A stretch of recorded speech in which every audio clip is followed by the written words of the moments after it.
নমস্কার দর্শক বন্ধুরা, আমাদের ইউটিউব চ্যানেলে আপনাদের সবাইকে স্বাগত। আমাদের ইউটিউব চ্যানেলে আমরা দেশ বিদেশের নানা গল্প কথা, নীতিকথা, রূপকথা ইত্যাদি এগুলো নিয়ে হাজির হই।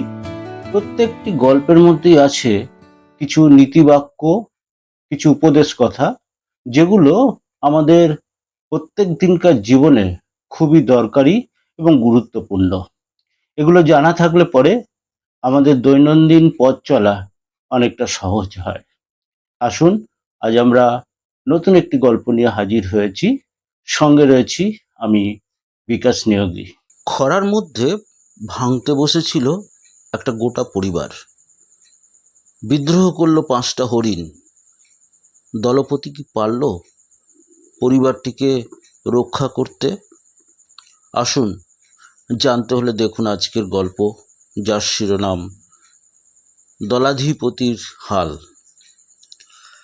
ঘন সবুজ জঙ্গলে গভীরে ছিল এক মনোরম উপত্যকা।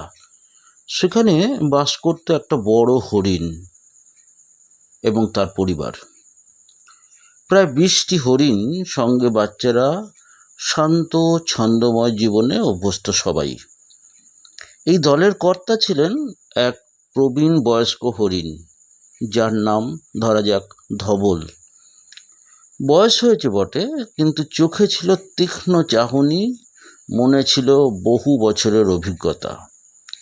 ধবল শুধু কর্তাই নয়, ছিল সকলের অভিভাবক।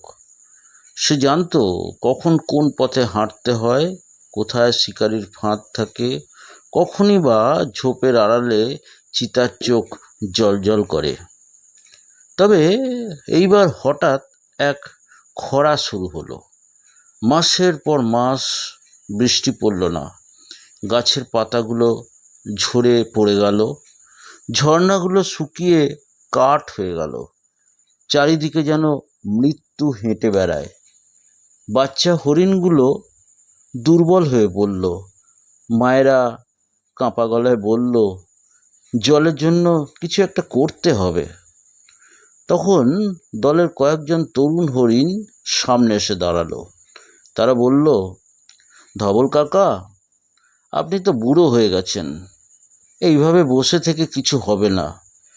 পশ্চিমের পাহাড়ে ওদিকে জল পাওয়া যাচ্ছে বলে শুনেছি আমরা। আজ আমরা সেদিকেই রওনা হব, আপনিও চলুন। ধবল শান্ত গলায় বলল, পাহাড়ের ওই পাশে কি আছে আমার জানা নেই। খাদ্য জল থাকতে পারে, কিন্তু সেখানে আছে শেয়াল, শকুন আর চিতার গন্ধ। ওখানে আমরা পথ চিনি না, ঝুঁকি অনেক বেশি। তরুণ হরিণরা তা শুনতে চাইল না। তারা বিদ্রূপ করে বলল, যে দাঁতে ঘাস কাটে না, সে মুখে পরামর্শ দিলে কিছু আসে যায় না। আপনি থাকুন আপনার জায়গাতে, আমরা চললাম।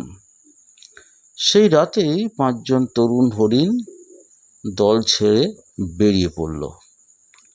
ধবল বাকি পরিবারকে বলল, আমরা এখানেই থাকব। আমি এখনো বিশ্বাস করি এই মাটি আমাদেরকে রক্ষা করবে। আমরা এ মাটি ছেড়ে অন্যত্র যাব না। এ সময় অজানা অচেনা জায়গায় গেলে বিপদের মুখে সবাই পড়তে পারে, দলটাই ডুবে যাবে। সেদিন রাতে আকাশ আরো গাঢ় হয়ে এলো। হঠাৎ বাতাসে একটা ঘ্রাণ এলো। ধবল বোঝে অনেক দূরে কোথাও মাটির গায়ে জল পড়ছে। সে জানে জঙ্গলের এমন অঞ্চলে হঠাৎই আবার প্রকৃতি মুখ ফিরিয়ে নিতে পারে। পরদিন ভোরবেলা যখন সূর্যের আলো পাতার ফাঁক দিয়ে পড়ল, তখন দেখা গেল পাহাড়ের গা বেয়ে বয়ে আসা ঝর্ণা থেকে নেমে আসছে জল। এক গোপন ঝর্ণা আবার জেগে উঠেছে। ধবল সঙ্গে সঙ্গে পুরো দলকে ডেকে নেয়। সবাই ছুটে যায় সেই ঝর্ণার দিকে। দেখা গেল চারপাশে সেখানে তাজা ঘাসও রয়েছে। বাচ্চারা ছুটোছুটি করছে। মা হরিণরা জলে মুখ ডুবিয়ে শান্তির নিঃশ্বাস ফেলছে। কেউ একজন জিজ্ঞাসা করলো, ওই যারা ওইদিকে চলে গেল তারা ফিরল না কেন? ধবলের কাছে এর উত্তর নেই। সে বলল, সাহস থাকতে হয় ঠিকই, কিন্তু যদি সঠিক বিপদের কথা আঁচ করতে না পারা যায় তবে কিন্তু ঝড়ে ভেসে যেতে এক মুহূর্ত সময় লাগে না। সেই রাতে ধবল একা পাহাড়ের উপর দাঁড়িয়ে জঙ্গলের দিকে তাকিয়ে থাকে। পেছনে তার পুরো পরিবার ঘুমাচ্ছে শান্তিতে। এমন সময় একটা ছোট্ট হরিণ আসে তার পাশে, জিজ্ঞাসা করে, তুমি কি সব সময় এমন সতর্ক ছিলে কাকা?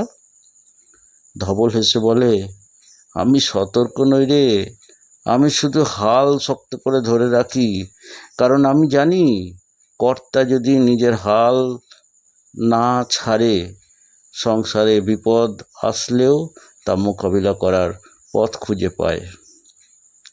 এখানে এই গল্পের নীতিশিক্ষা কি? নীতিশিক্ষা এটাই, ঝড় খরা সংকট যাই আসুক, যদি একজন দলপতি ব্যক্তির সামনে থাকে তাহলে পুরো পরিবার বা সমাজকে টেনে তোলা যায়।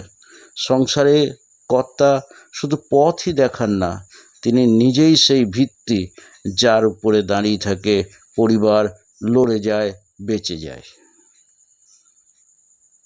আজকের ভিডিওটি আপনাদের কেমন লাগলো প্লিজ লাইক কমেন্ট শেয়ার করে জানাবেন।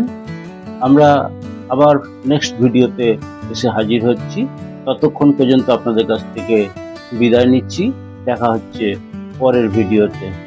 সবাইকে ধন্যবাদ, নমস্কার।